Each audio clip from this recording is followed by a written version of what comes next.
world where everyone is chasing instant success, my guest choose a different path, one that's setting her up for long-term wins. What exactly is she doing differently? Stick around and you'll find out. Hi Rahma, it's good to have you on the podcast. It's my pleasure. You've spent a year in digital marketing. So what were some key lessons you've learned? Being patient with your clients. Copywriting and virtual assistants are relatively new skills for you. So tell us, what motivated you to acquire them? I love multiple sources of incomes. How has volunteering impacted your personal growth and development? I get to take note of the corrections made and I get to improve myself whenever I am rendering the service. What advice do you have for students or people in your niche who are skeptical about offering their skills for free but still want to gain experience? How you go on with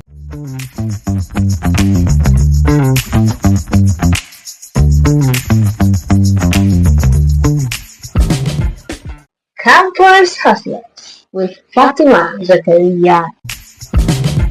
In a world where everyone is chasing instant success, my guest choose a different path, one that's setting her up for long-term wins. What exactly is she doing differently? Stick around and you'll find out. Hi, welcome to yet another interesting episode of Campus Hustlers, your weekly dose of entrepreneurial spirit unfiltered. I'm your host, Fatima Zakariyya. I am an entrepreneur, a corporate event anchor, a voiceover artist, and of course, I am a podcaster. Joining me on today's episode of Campus Hustlers is Rahmatullah Abdullahi, a dynamic digital marketer, skilled copywriter, and dedicated virtual assistant. Currently a 300-level student of international studies at Ahmadu Bello University, Zaria. Rahmatullah has already spent a year mastering the art of digital marketing, gaining hands-on experience in crafting compelling campaigns. As a budding copywriter and virtual assistant, she's actively honing her skills by offering strategic voluntary services, building a strong portfolio while delivering value. Driven by a passion for growth and excellence, Rahmatullah is on a mission to refine her expertise and make a lasting impact in the digital space. Hi Rahma, it's good to have you on the podcast. morning. It's my pleasure. How are you today? I'm very well, thank you. All right, Rahma. Okay, so let's start this way, Rahma. Can you tell us what sparked your interest in digital marketing and how did you get started? I would start by saying I am already a digital person from the start. I usually do things that are virtual. I don't really have time to physical marketing and communications that are done physically. I prefer a digital space. I prefer to answer. I give that time compared to physical meetings. Yeah. So that was what actually drove my passion for a digital marketer and other skills that I've got into. Wow, interesting. That's beautiful. Okay, so Rahma, you've spent a year in digital marketing. So what were some key lessons you've learned along the way? Okay, I would say as a digital marketer, you have to learn a lot of skills. I feel like these are inbuilt skills, but once you find yourself in that space and you don't have these skills, you just have to learn to acquire them. Some skills like being patient with your clients, you have to learn to take the process gradually, because these people are actually going to feel like they are not with you physically, and probably when you're selling products to them, you have to be able to convince them, you have to be able to make them see reasons why they should actually get this thing from you virtually. Then learn from other people's view, like your clients' view, people who want to purchase from you. They are going to ask you numerous questions. You should be able to keep the conversation so positive and learn to absorb their negative words, because it might come with negative words at times, but it's not their fault, because they aren't seeing you physically. They just want to earn your trust, and please be ready to make them earn your trust. Beautiful. Okay, so Rahma, copywriting and virtual assistants are relatively new skills for you. So tell us, what motivated you to acquire them? Okay, like I said earlier, I am a digital person and I love multiple sources of income. So So after getting the digital skill, I look forward to adding something into the skill I have, and I did my research. I found myself in the space of virtual assistant and also a copywriter, which I took courses and I got a mentor, and I could say currently I am still learning. That's why I decided to give voluntary services to enhance the learning speed. So I want multiple sources of income, and I prefer digital space for earning. That was why I decided to add these new skills. All right, so Rahma, what challenges did you face while learning and practicing these skills, and how did you overcome them as a student? Okay, first of all, I would say as a student, if you are determined, you would be able to get your calendar. You would have a very good strategy plan on how you're going to exhibit your activities, in the sense that you're not letting go of anyone. So that was just basically what I did. I had my planned calendar. I knew, okay, from this time to this time, I'm going to give this time to my academic activities, and this is going to be for my personal growth and my services. Learn to multitask, and this multitasking, some of us really have to just learn it. It's just like a sacrifice actually. Beautiful. I love that, Rahma. Okay, so tell us, what role has networking and social media played in your journey so far? Okay, I would say networking is irrespective of your sector, be it digitally or physically. Networking is very important. I got some projects or some offers due to networking. Some people I worked for, I kept their contact and we would still communicate. They recommended me to people that needed my services. Then social media, I would say it's already in me, and that was why I went for what was in me. And instead of just letting the data go, I converted it into a means of getting involved. Even if you're not a digital marketer, I feel like you should have that social media presence. Beautiful. All right, so Rahma, where do you see yourself in the next few years? I mean, in the digital space. Yeah,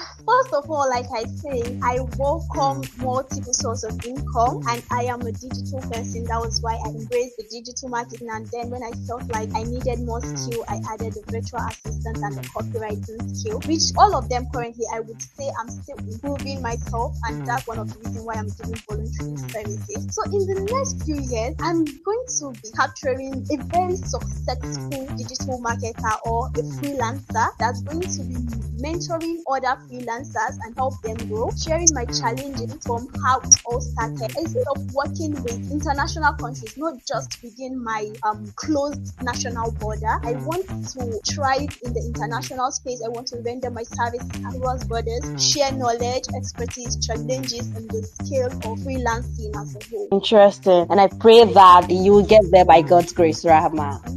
All right, so Rahma, do you have any advice for digital entrepreneurs alike? From experience, I would say it's not for the faint-hearted. If you want to go into the digital space, you want to become a freelancer, you want to give or render services digitally, you have to be so prepared for it. It's not what you just wake up in the morning and feel like going into it. The fact is, challenges will come. Sometimes delayed responses. Sometimes it feels like you're even pleading with them, but knowing fully well what you want, you're going to just overlook all those challenges. You learn to be patient with your client, because definitely they're going to question you, like I said earlier, irrelevant questions that you feel like it's really necessary. But at some point, when they earn your trust, basically be the lane for you to get in touch with other clients. Like I said, they're going to recommend you. It's more like you're building your connection, because they've seen what you can do, they've seen your capacity, and then they will learn to recommend you to others. So please, challenges will come. Virtual assistants out there, digital marketers, challenges will come. Go with patience.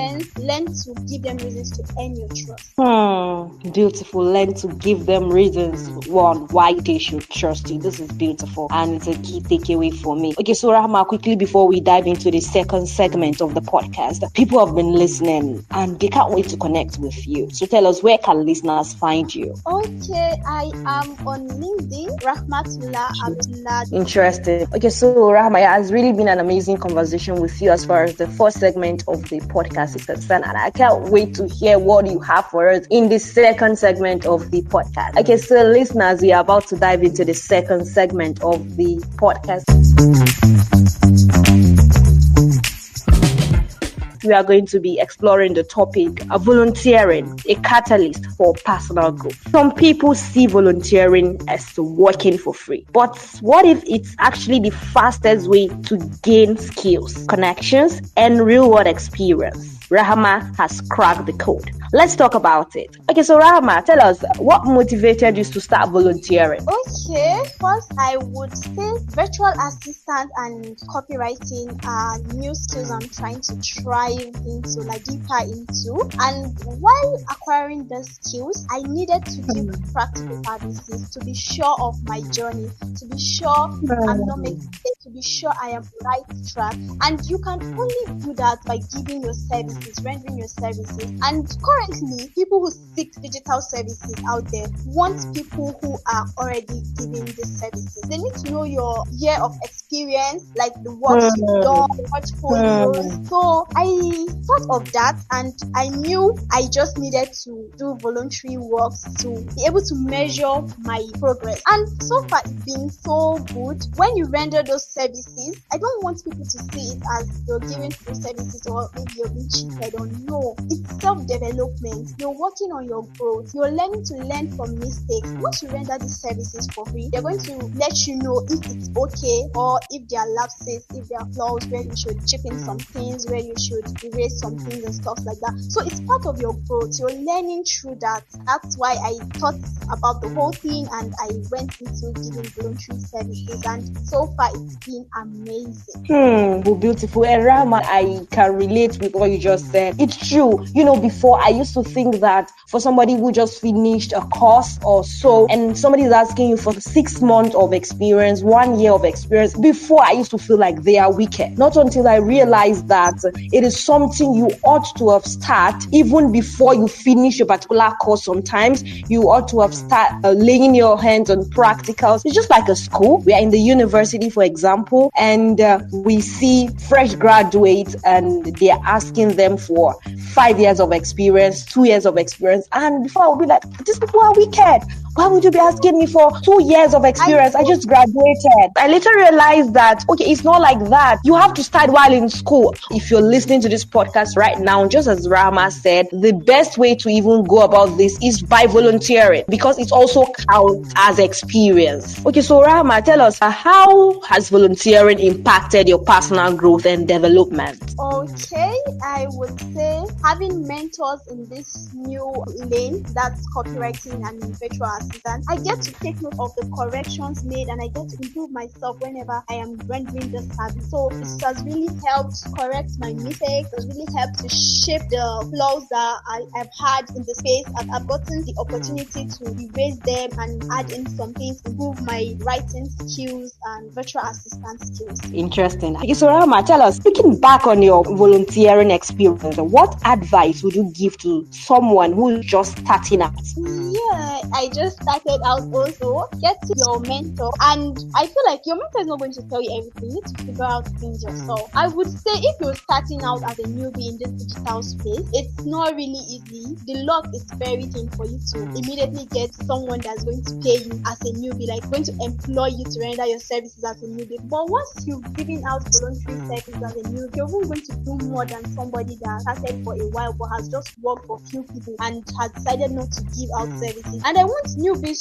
to have this at the back of their mind, that if they're not being cheated, they're actually getting a whole lot from that voluntary service. Beautiful. As a volunteer, you should not feel as if they are cheating you. Just put it at the back of your mind that you are doing this for yourself. At the end of the day, it's going to pay off.